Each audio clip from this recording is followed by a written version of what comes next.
Howdy everyone. Who likes having near-death experiences? Nathan Drake does. We've been getting a lot of Uncharted lately. A few months back, Sony announced the Uncharted Legacy of Thieves collection. This is basically a next-gen upgrade of the PlayStation 4 titles, Uncharted 4: A Thief's End, along with Uncharted: The Lost Legacy. And on top of that, we have the Uncharted movie finally releasing, after spending over a decade in development hell. I've played a bit of the collection, plus I've seen the movie a few days ago in IMAX. And a few special guests swung by too. To Nolan North, yeah! who's here tonight. He's the voice of Nathan Drake. He's here. Stand up, Nolan. There he is. Everybody give this. Welcome them, Tati Gabrielle, who plays Violet. Mr. Mark Wahlberg. And our Nathan Drake, Tom Holland.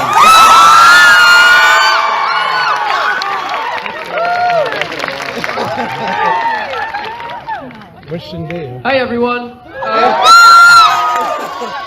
Thank you so much for coming. I think I speak on behalf of all of us. We're all incredibly proud of this movie. We made it in the height of a pandemic, so it was a tricky film to make, without everything that was going on, but we all, stuck together and did our best to stay safe. So we're delighted to be here today to deliver this film to you. We hope you enjoy it as much as we did making it. It was a lot of fun. Anybody who's a die-hard game fan, I promise you we did as much as we could to make sure that we satisfied you guys first and foremost, because we know that this is your game and your world and you control these characters, so we wanted to really honor that for you guys, and God bless you. Hello everyone. I just want to say thank you all for coming. Thank you all for the support. This is awesome. Yeah. Hello.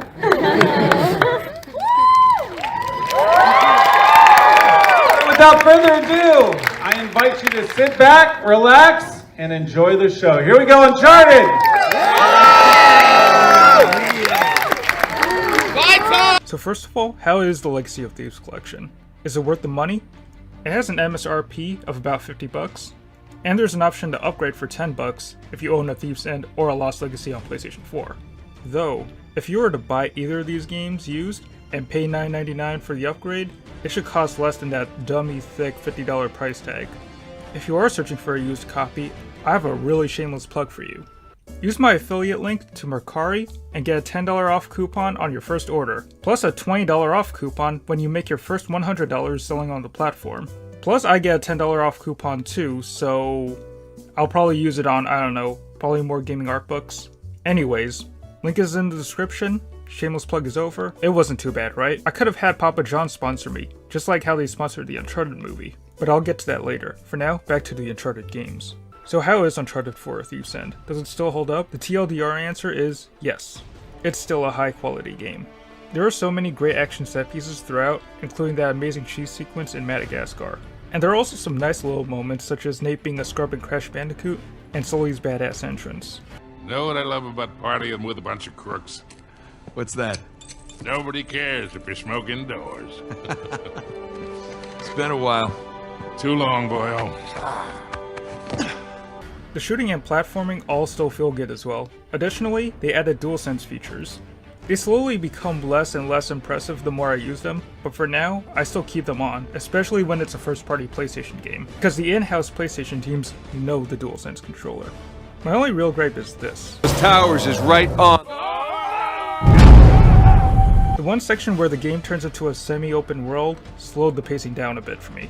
This portion of the game felt so empty and pointless. But as a whole, Uncharted 4 is still a solid game that holds up 6-ish years later. And now on to the other part of this collection, Uncharted: The Lost Legacy. As an expansion, it's not that bad, though The Lost Legacy was marketed as a standalone game. But I'm gonna call it what it really is, an overpriced DLC. During the 8th generation, some companies, Bethesda and Sony coming to mind, have been putting out these titles with only a few hours of content. They jack up the price and then they call it a standalone game. I think it's a pretty shady marketing tactic. PlayStation went on to do this a second time with Spider-Man Miles Morales, and I'm sure they're gonna do it again in the future. Like I said before, this is some pretty shady marketing. Look at how CD Projekt Red handled the Witcher 3 expansions. They actually called them expansions instead of charging $40 to $50 and calling them standalone games. Be more like CD Projekt Red. Actually, never mind. But with that said, Lost Legacy delivers roughly 7 to 8 hours of more Uncharted gameplay. And it's still pretty great. Naughty Dog took the if it ain't broke, don't fix it approach. Though just like A Thief's End, I wasn't into the semi-open world section. It felt like Naughty Dog was padding this out to justify it being a standalone game. Standalone game is a f***ing terrible buzzword. The initial $39.99 price tag back in 2017 was a stretch for this expansion. But now that it's a lot cheaper, I recommend checking it out if you want some more Uncharted in your life. I've mentioned the DualSense features, which are pretty nice, though the biggest addition are the display modes. There's a fidelity mode that plays the game in native 4K with 30 frames per second.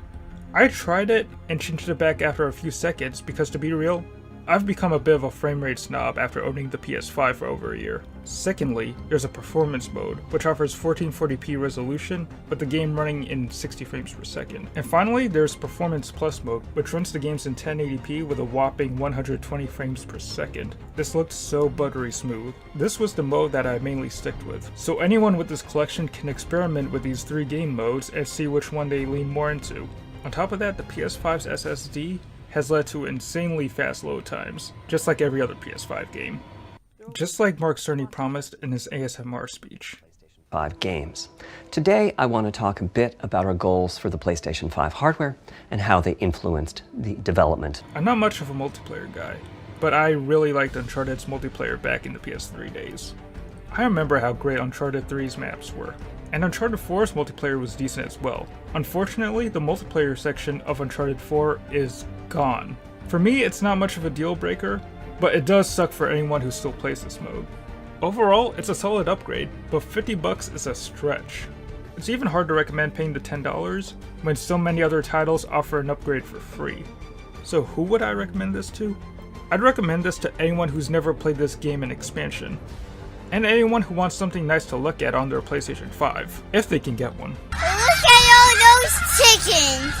So now it's time to get into the Uncharted movie. The film adaptation for Uncharted has been in production hell for over a decade. I remember back in middle school hearing about the possibility of Marky Mark playing Nathan Drake.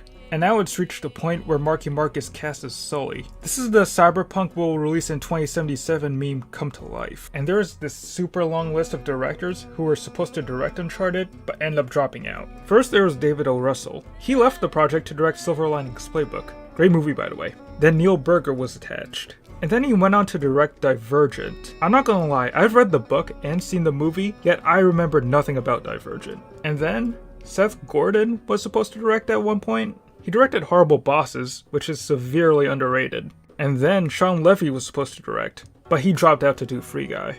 And then Dan Trachtenberg, who directed 10 Cloverfield Lane and that Cole Portal movie from 2011, was supposed to direct it. And then Travis Knight was attached too. He could have been great, he's underrated. He did Kubo and the Two Strings and Bumblebee, both of those movies kick ass. And finally, the directing job ultimately went to Ruben Fletcher, who's a pretty hit or miss director. And during this long stretch of a pre-production process, a short fan film dropped starring the fan pick for Nathan Drake, Nathan Fillion, and it was pretty good. At that point, Fillion should have just been cast, but instead we got Tom. Sony Pictures decided they wanted to make an origin story, which is why Tom Holland got cast as a significantly younger Nathan Drake. Off the bat, the writing team took a ton of liberties from the source material. I could spend another 5 hours nitpicking each and every change, but that's no fun. I don't care if it's a one-on-one adaptation of the games, I just wanted a good movie. So Tom Holland's Nathan Drake Jr. is a pickpocket in New York. He teams up with Sully, played by Marky Mark, to hunt down some dead guy's treasure. And of course, there are bad guys that want the treasure too. It's a really simple premise. So is the movie good? No. It's pretty decent, I guess. Tom Holland gets the job done. I get it, he's heavily miscast as Nathan Drake, but he is charismatic enough to be a leading man. Another thing to note is that he gets shirtless a lot throughout the movie. Like seriously, he will make anyone want to hit the gym after leaving the theater. There are some elements taken from the games, mainly the plane scene from Uncharted 3 that's shown in like every trailer. Though I also saw some shades of moments from the other games as well. Not direct copies like the plane scene, but a few subtle nods. Like there's some slight inspiration from the auction house in Uncharted 4, and some other stuff from Uncharted 2 as well. Marky Mark as Sully and Sophia Ali as Chloe were not too bad as well in their supporting roles. The plot itself was really nothing special, as I've said before. It's really predictable and unoriginal. It's full of cliches, including that liar reveal trope that was in almost every DreamWorks animation movie in the 2000s. It's also got that twist villain trope that was in almost every Disney movie in the 2010s. This entire script is pretty uninspired. Like, I wouldn't mind seeing sequels with a better team behind the camera, but with that said, this first movie really bogs down the idea of a sequel down the audience's throat. It's even complete with a mid-credits scene, setting up more movies. But the problem is that we don't know if there will be more. We don't know how this is going to do in the box office. So, the post-credit scenes might seem pretty stupid in the long term. Another gripe worth bringing up is the cringy product placement for Papa John's. It's on the same level as the Krispy Kreme product placement from the Power Rangers movie. I would have rather had some Subway product placement. It would make sense with the Uncharted lore. Here's Subway! Here's Subway, we f***ing eat the sandwich! Oh my god, defend the f***ing sandwich, no! Come on! And finally, there is something that can't be adapted from the game to the big screen. And that is, of course, the ability to play the game. I know this sounds obvious, but when playing through the iconic action sequences of the Uncharted games, there's this extra sense of urgency because you're controlling Nathan Drake. And you could get him killed upon making any wrong move. And in this movie, it's predictable to the point that you know the direction the Hollywood machine will take these action sequences. This is kind of why Castlevania and Arcane work so well. There's no cinematic equivalent. Arcane has an engaging story that can't be told with this. This game blows! One more thing to mention is that at the start of the movie, we got this sweet intro to PlayStation Productions. It looks like Sony is serious about their adaptations. I'm sure a handful of them will probably suck, though I hope this will bring us closer to a surge of great video game adaptations. As I said before, Castlevania and Arcane both kick ass, so let's keep it going. For what it is, Uncharted is a watchable, mindless, fun movie. Nothing groundbreaking, but nothing truly awful either. But really though, why Papa John's? Are we gonna find a treasure there? Wait, actually, hold on. Okay, so there's no treasure here, but I did get my hands on a papadilla. It's like a quesadilla, made by Papa John. Okay, so let's try it.